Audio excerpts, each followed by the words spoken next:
Narcissists thrive on control, on manipulation, on the dance of dominance. But there's one thing they can't handle when an empath stops playing their game. See, if you're an empath, you spent most of your life feeling deeply. You've walked into rooms and sensed the tension before anyone spoke. You've soothed, supported, and sacrificed for people who never once stopped to ask, what about you? And if you've ever been in the orbit of a narcissist, you know what that feels like. It feels like a slow erosion of self, like giving and giving, hoping that one day they'll see you the way you've always seen them, with love, with patience, with care. But here's what narcissists can't handle. The day you stop seeking their approval, the day you wake up and realize that their version of love is conditional, but your worth is not. The power of no. There's something profoundly unsettling about the word no, not for us, but for the people who have relied on our inability to say it. For an empath, no has always felt like a betrayal. We've been conditioned to believe that love means sacrifice, that understanding means endurance, and that our value is tied to how much we can tolerate. But here's the thing, narcissists don't just dislike boundaries, they fear them. Boundaries are the one thing that strip them of their ability to manipulate, to gaslight, to drain you. Because when you say no, you're not just denying them something, you're declaring your right to exist outside of their control. It's not just a refusal, it's a revolution. And revolutions, no matter how small, always cause discomfort for those who have thrived on unchecked power. That's why the first time you say no to their demands, to their need for endless validation, to their ability to dictate your emotions, you'll feel a shift. It might start as guilt, as a tightness in your chest, as a whisper in your head saying, maybe I'm being too harsh. But what's really happening is that for the first time, you're choosing yourself. And here's where things get messy. Narcissists don't just accept a boundary and move on. No, they test it. They push, prod, manipulate. They turn no into a challenge, a personal affront. They'll accuse you of being selfish, of changing, of not being the same loving, understanding person you once were. And that's because they need you to feel bad about saying no. They need you to second guess yourself, because if you don't, the entire foundation of their control begins to crumble. See, narcissists don't rely on brute force. They don't need to chain you to them physically. Instead, they weave invisible threads of guilt, obligation, and self-doubting till you're trapped in a prison of your own making. But the second you recognize that your no is not cruelty but self-respect, everything shifts. You start seeing how much they depended on your compliance, how their love was never about partnership but power. And in that realization, you begin to understand that their biggest fear isn't losing you, it's losing their ability to control you. The power of no isn't just about drawing a line in the sand, it's about recognizing that your worth isn't tied to how much you endure. Think about how many times you've said yes when you meant no, how many times you've silenced your own needs to keep the peace, how many times you've allowed someone to take up space in your life because you were too afraid of what would happen if you shut the door. That's what narcissists count on, that fear, that hesitation, that internal struggle that keeps you bound to them. But here's what happens when you finally stand firm. They scramble, they test. They might try to guilt trip you with nostalgia, reminding you of the good times. They might explode in rage, trying to scare you back into submission. Or they might play the victim, hoping your empathy will override your boundary. And if none of that works, they do what narcissists do best, they discard. They walk away, not because they don't care, but because they can't handle being powerless. But let's talk about what happens inside you when you claim the power of no. At first, it might feel foreign, even wrong, because for so long, you've been conditioned to make others comfortable at your own expense. But the more you practice it, the more you realize that saying no is an act of self-love. It's the way you tell yourself, I matter. It's the way you reclaim your time, your energy, your emotional space. And something beautiful happens when you step into this power. You stop fearing rejection. You stop seeking validation from those who never had your best interest at heart. You stop shrinking yourself to fit into spaces that were never meant for you. And that is the one thing a narcissist cannot handle an empath who no longer needs their approval to feel whole. The silence that speaks volumes. Silence is a language all its own, and for an empath, it's often the hardest one to speak. We are wired for connection, for understanding, for filling the empty spaces with words that soothe and heal. But there comes a point when words no longer serve us, when explanations fall on deaf ears, when defending ourselves only fuels the fire of manipulation. Narcissists thrive on engagement. They need you to react, to explain, to fight for their approval, because every ounce of energy you give them is proof that they still control the narrative. That's why silence is so powerful. It is the one thing they can't twist, can't manipulate, can't use against you. When an empath stops justifying, stops explaining, stops feeding the endless cycle of emotional warfare, the narcissist is left with nothing to grab onto. And that void, the absence of your energy, your defense, your emotions, is something they cannot handle. Because silence in the right hands is not passive, it's a declaration. It's the moment you stop playing their game, the moment you refuse to be baited, the moment you step back and say, I'm done. And nothing unnerves a narcissist more than an empath who is finally done. But here's the tricky part. Silence is not easy. It's not just about keeping your mouth shut. It's about unlearning the instinct to explain yourself, to seek closure, to prove your worth.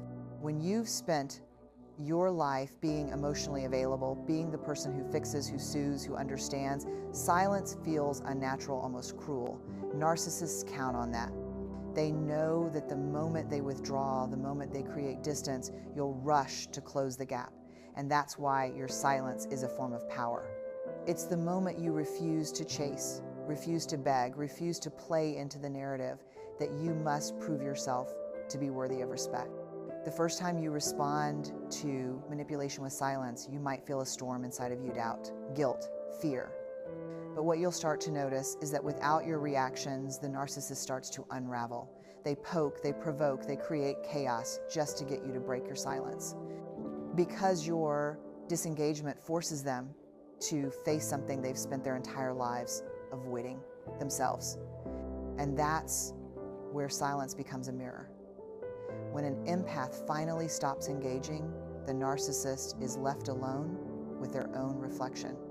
They can no longer deflect their insecurities onto you, can no longer project their wounds onto your open heart, can no longer use your emotional energy as fuel for their fragile ego, and that is terrifying for them. They need to pull you back into the fight because without your reactions, they are forced to confront the emptiness inside them. This is why silence is such an effective boundary. It creates space for truth to surface. It forces the narcissist to sit with the discomfort they've spent a lifetime running from. And more importantly, it forces you to sit with a different kind of discomfort, the discomfort of not being responsible for someone else's emotional chaos. It's in this space that clarity begins to emerge, that you start to see the patterns for what they are, that you realize the only thing holding you in the cycle was the belief that you had to respond. That belief was a lie. And once you see that, everything changes. Because silence is not just an absence of word sit, is the presence of self-worth. It is a shift in power, a reclaiming of your own emotional space, a refusal to participate in the dysfunction that has kept you small. It doesn't mean you stop feeling or that you stop caring. It means you stop performing for someone who only sees you as a character in their script. It means you stop feeding the narrative that their approval dictates your value. And the most powerful part, silence does not seek revenge. It does not scream or beg or demand acknowledgement. It simply exists, unwavering, undeniable, and that is why it shakes a narcissist to their core. Because they don't just fear your silence, they fear what it means. It means they have lost access to your mind, your emotions, your heart. It means you have stepped out of the illusion they created and into the truth of who you are. And once you do that, there is no going back. Self-love as a revolution. Self-love is not just a quiet act of self-care. It is a full-blown revolution. It is the moment you decide that you are no longer waiting for permission to take up space, to be seen, to be valued. And for an empath, Self-love is especially radical because we have spent years, if not a lifetime, pouring ourselves into other people, trying to heal wounds we didn't create, trying to be enough for those who would never be satisfied. Narcissists in particular thrive on our self-doubt. They count on us believing that love must be earned, that worth must be proved, that boundaries are selfish. And so when an empath finally turns inward and says, I choose me, it sends shockwaves through the dynamic. Because self-love is the one thing a narcissist cannot control. They can manipulate your guilt, your fear, your longing for connection, but they cannot manipulate a person who has learned to validate themselves. And that is why self-love is not just personal growth, it is an act of defiance. It is standing in the mirror and refusing to see yourself through the eyes of those who've diminished you. It is rewriting the story they tried to write for you. But self-love is not a straight road. It is messy, uncomfortable, and often painful. When you have spent years defining yourself through the eyes of others, choosing yourself feels foreign, almost wrong. Narcissists weaponize this. They call you selfish. They say you've changed. They guilt trip you with memories of how selfless you used to be, how you used to drop everything to accommodate them, how you used to be the one who never asked for too much. And this is where the revolution begins, because self-love is not about becoming hard or unfeeling it.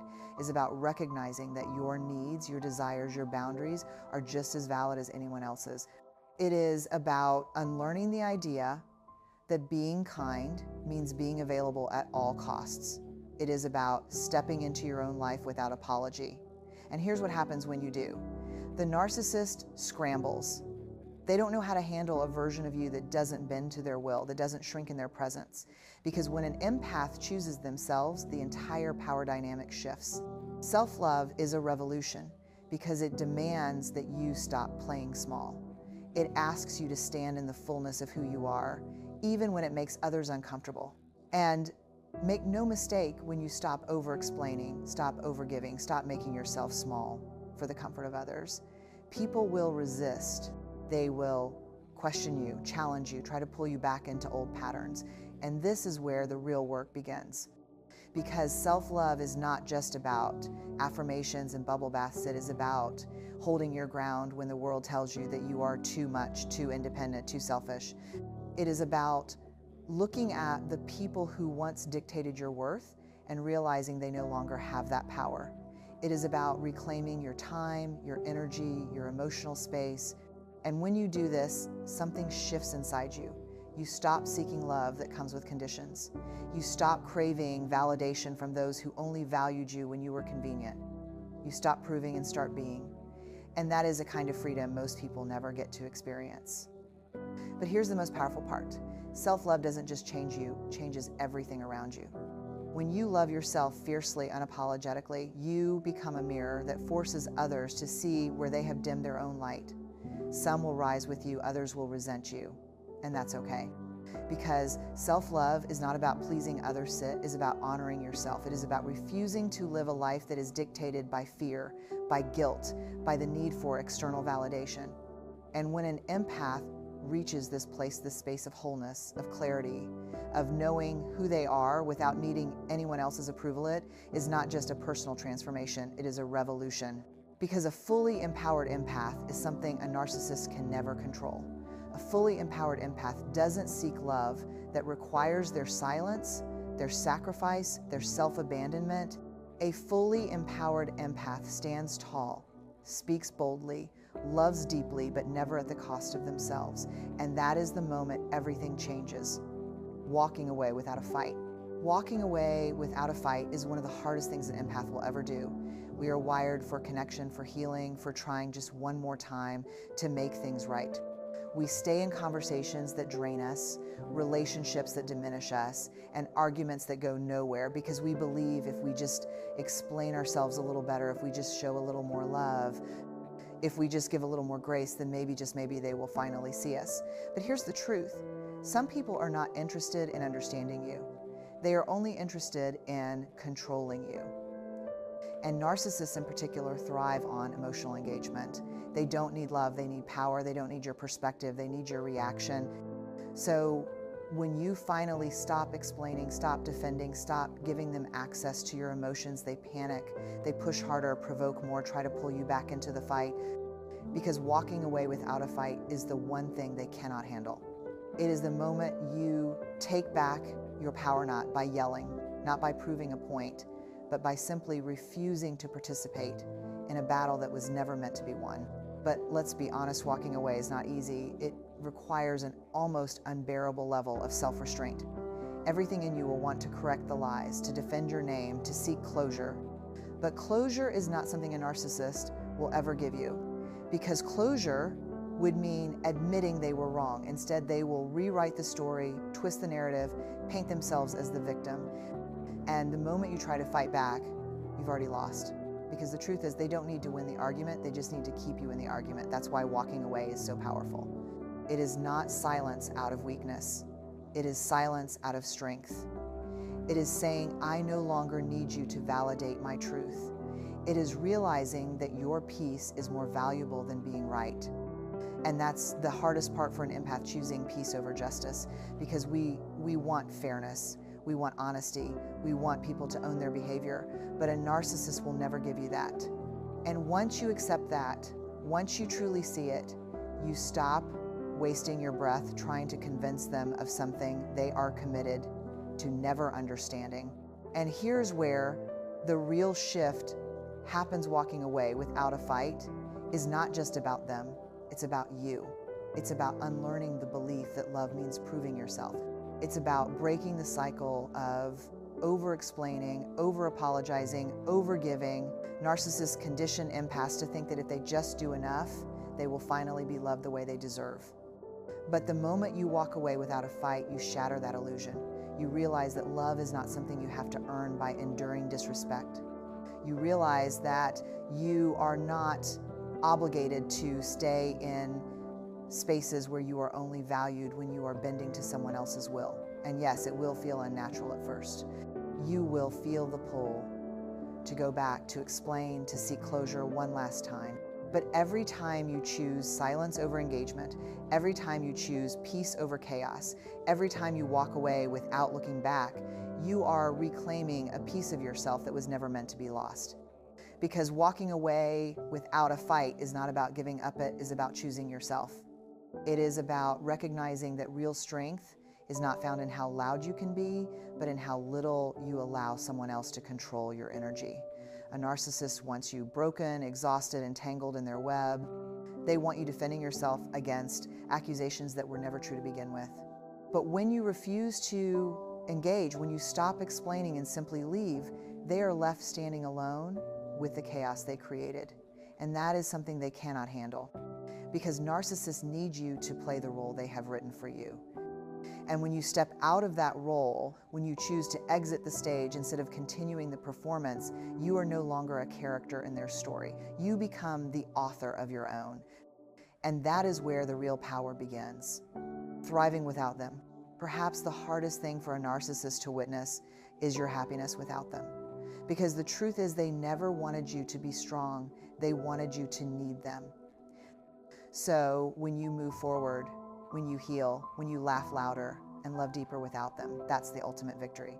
So to my fellow empaths, you are not weak. You are not too sensitive. You are not here to fix broken people at the cost of breaking yourself.